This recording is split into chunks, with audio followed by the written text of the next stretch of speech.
Hey folks, Emma here.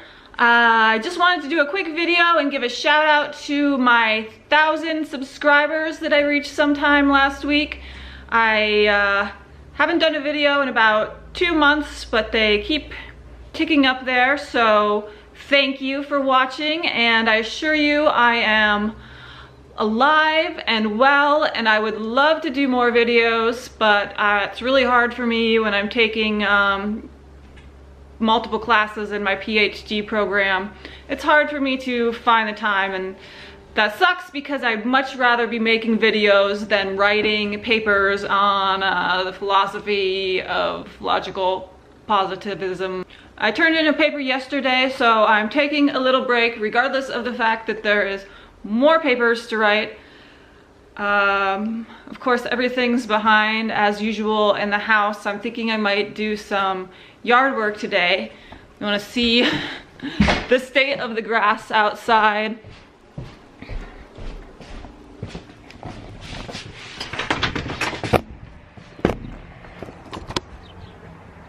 Here's my cars getting overgrown.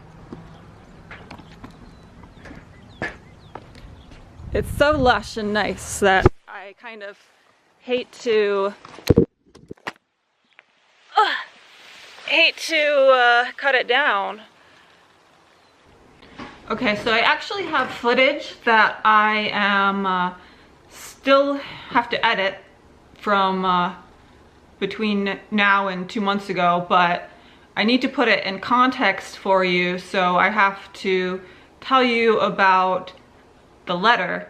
And the letter is from my 5 years I worked with one spiritual mentor, teacher, guide, and his name's Kevin. So I guess the story starts with me being frustrated with my life and asking the universe for drastic change. I bought this notebook. See, this painting is a frequency that represents what the frequency of drastic change looks like visually. So I bought this notebook, and then like a week after, within the week of buying this notebook, maybe within days of buying this notebook, I got a letter from Kevin, my longtime guide, that he can't work with me anymore. So boom, drastic change. I'll just read you the letter. It says, "Hi Emily, I've been processing and getting guidance on our work together and your progress and lack of progress in one key area which we've talked about many times. It seems quite clear our work needs to come to an end, and likely on a permanent basis. Bottom line, the part of you that refuses to love, feel empathy, etc. is not trusting or opening to me no matter what I do, and it's showing no signs of opening. Overall, you do a very good job of trying so many things, and I've seen you reap the rewards from that. This other part controls so much energy, however, that your net progress seems negligible when in fact so much of you has taken huge steps forward, but this other part provides a counterweight and the net gains seem invisible. It's so cold and unwilling to feel. It's always been the piece that limits the light that can get in. And light is help, love, healing, relationship, etc. It's like it controls the oxygen. Without oxygen, everything else suffers. It's so locked in its perpetual refusal to trust life. My toolkit is massive, as is my willingness to help and my enthusiasm, but I can't help change something that doesn't want to change. This is why I feel our work together needs to come to an end. You're doing a great job overall. I think you're an amazing person with so many strengths and admirable qualities. This one part is the exception, and I feel the best thing I can do for you is stop helping you, as it needs to take responsibility for your lack of progress. It's the only thing that makes sense. So many parts of you have changed for the better, but it has not. Things may have to get worse before they get better, but that certainly is not an absolute. Bottom line, this part needs to relinquish its control and disturbed perceptions and unwillingness to trust virtually anyone. It's not working, and it needs to be willing to concede that.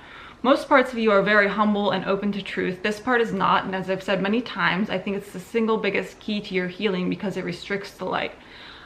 I know it are capable of changing its perspectives. I'm 100% certain, but it has to come from within. 5 years of me giving it energy, love, enthusiasm, energy work, guidance, friendship, belief have not worked, and I strongly believe the impetus must come from within. I know you can do this. I feel my presence is enabling its resistance. I know new pathways will open up, I'm certain. Bottom line, it needs to open up. That is the best guidance I can give you. It holds the key to letting in light and therefore help, assistance, and healing. How I reacted to that, I was already, there were kind of warnings that this was coming. So I actually like had already kind of 90% processed this idea that Kevin was not going to be in my life. By the time I got this, which was upsetting, but I processed that. And then maybe there's like, after I got this, there was like 10% left of that sort of like grief and oh no, something bad has happened to me sort of feeling when I wake up in the morning, like when you have a breakup, but not, you know, only like 5% as bad as a breakup.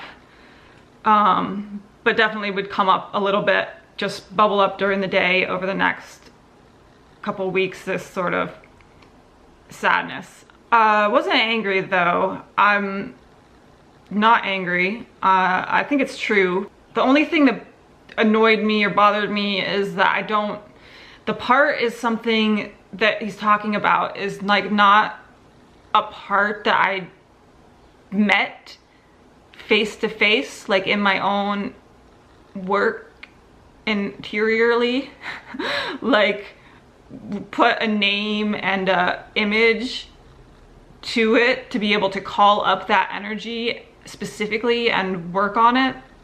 So I wish that I'd gotten to that point before this, because I still don't have that for this particular part, although I have it from other parts and many parts. It's still sort of mysterious to me, which I feel embarrassed saying, because usually people's biggest thing is like, oh, everybody can see that about you. I can see how people might see me as cold and blah, blah, blah, but it's more like consciously to me that feels like fear or, you know, justified boundaries. Like I don't feel any emotion reading this other than fear that the people that I have, cut off or offended or put a boundary up against or annoyed in some way by telling them the truth are reading this and justifying that I'm a cold bitch and must be wrong for doing that, which is, I don't think is really, that's not how I interpret it to be. Usually, like, I think it's more like what happens when you have a really cold part, an untrusting part in you is actually that you manifest a lot of people in your life that aren't trustworthy, and they sort of reinforce the part like, yeah, people suck, they're so mean. Whereas if you come from a loving spot, those people sort of drop away, and the people who are loving are more obvious or drawn to you and drawn around you. But despite that one hang up, overall I agree, the theory seems to be working. I don't think things have needed to get worse before they get better. They seem to be on the pathway to getting better. If you'd asked me like 3-4 weeks ago how I was doing, I would have been like, I'm doing great, I'm doing better than ever, I'm so stable, I'm optimistic, I'm excited about the future. Today, I can't say that with clarity because I'm pretty stressed out with things in my environment and school and money.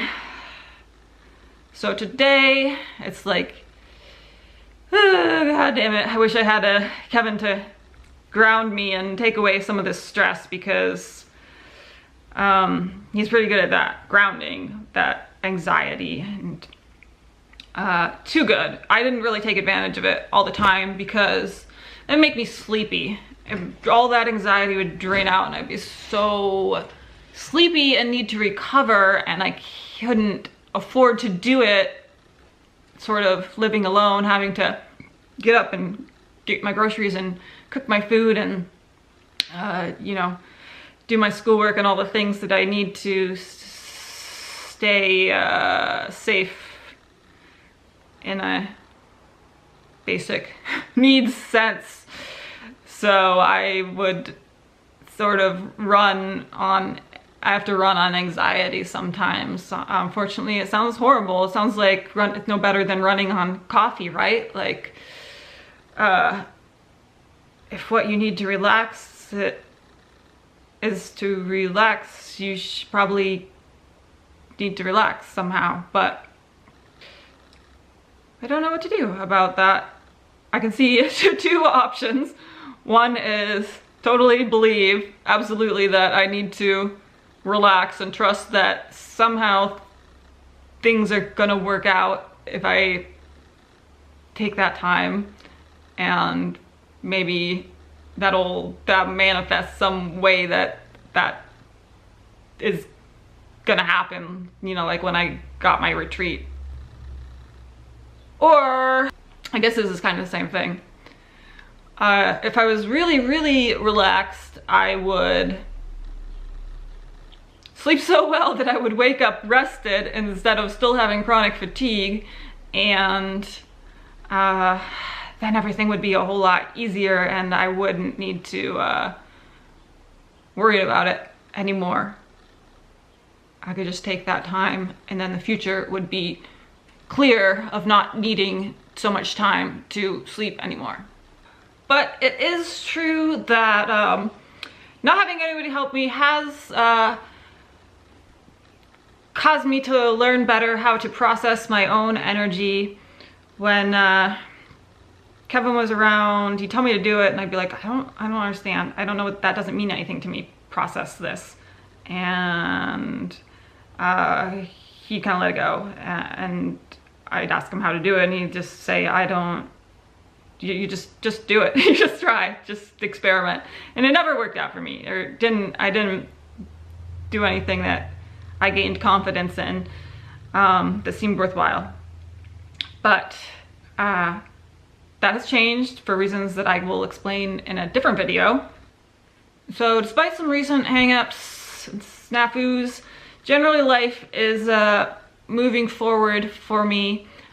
I'd say it's in level 1, 2 flow out of 10. And what that means to me is that there's not like big miracles happening, but there's little positive things every day that kind of are, you know, like you're on the right track. Things are okay. Your energy is doing better than neutral. So what I mean by that is if you observe reality, you'll see these little, you know, patterns in your reality of flow or non-flow, these little waves and trends. And so for me, like a positive trend is I'll be getting a lot of subscribers to my YouTube videos, like more than usual.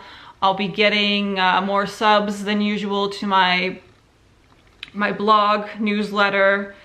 I will get more fan mail than usual. The comments that do come onto my YouTube channel are mostly positive and more frequent. I'll get more influencer offers and to review stuff in my email. General low little bits of positivity here and there. I pay attention to little things like the other day I got shout out to this person who commented that they had chronic fatigue and for many years, and one day they stood up at work and their neck popped and electricity shot up their spine and they never had chronic fatigue after that. To me, that's like a sign that miracles are possible and related to something that I was writing right before that. You know, I'll give another shout out to somebody who commented on my gardening channel with the name, username Flourishing Light, because to me that's positive. That means whatever I was doing or writing before reading the comment from Flourishing Light had light in it. So these are the little things that I notice about reality that may seem nuts to you if you don't notice them about your reality, but you can learn to notice them, much like learning to notice plants or things in the yard, once you notice, like if you learn, oh, this plant in the forest is called wood sorrel, and then you know, all of a sudden you see wood sorrel everywhere. It's just a pattern recognition thing. So you learn to notice the patterns and what the good ones and bad ones are for you. And actually, I attribute that level 1 to flow stuff mostly to this miraculous product, which I just realized today, pulling it out for this video, it has the word miracle right on the bottle. It's Carolyn Dean's magnesium product. She's a magnesium author, researcher, doctor. And it's Remag, the Magnesium Miracle. And this particular magnesium, 3 times I have taken it, I have experienced the same pattern of things, like the same types of things, and not had it when I was not taking it, or once it kind of like wore out of my body after I stopped taking it. I take this deserves a whole nother video, but you know, I do this one in the lotion, and when a certain amount builds up into me, it's just like, it's like a drug. I feel happier, my vibration's just higher, it's better, and these good things happen to me. And so if it was a real drug and it was hurting me, I wouldn't expect those positive reflections to happen in the outer world, because it would actually be lowering my vibration even if I felt better. Does that make sense? But I do have to be careful, because feeling good is not related, in my case anyway, to discernment. It doesn't like have a directional, like, this thing makes me feel good and this thing makes me feel bad. I still have to make sure to not get overexcited and start feeling good about things that aren't good for me. It's like normally, the discernment that I normally have just comes from being overly discerning about everything. Like everything just sucks and I'm scared of it, as the letter mentions. And so this is the opposite. This might be like being overly open to everything. Like, no, it's cool. Nothing bad's gonna happen to me if I do this. There's sort of like a chill effect. But that's, as Kevin would say, that light without discernment is not perfect light. So there has to be the discernment too, which for whatever reason I don't have naturally yet when I feel good. I want to get to the part where my intuition is integrated with my feelings, so that it's just like, yes, I am drawn to this thing, therefore that thing is good for me, and I am repelled by that thing, therefore that thing is bad for me. That is not the case at the moment. And so I'll do this, I'll like take something like this, and then I'll get into flow, and then I'll get over loose with my boundaries, and then I'll mess up and I'll ruin the flow, and so it doesn't last. And it's a roller coaster. So we'll say lately, I've been on a little dip in the roller coaster, but hopefully building back up in the next 2 weeks. Oh my God, I'm so stressed with school though.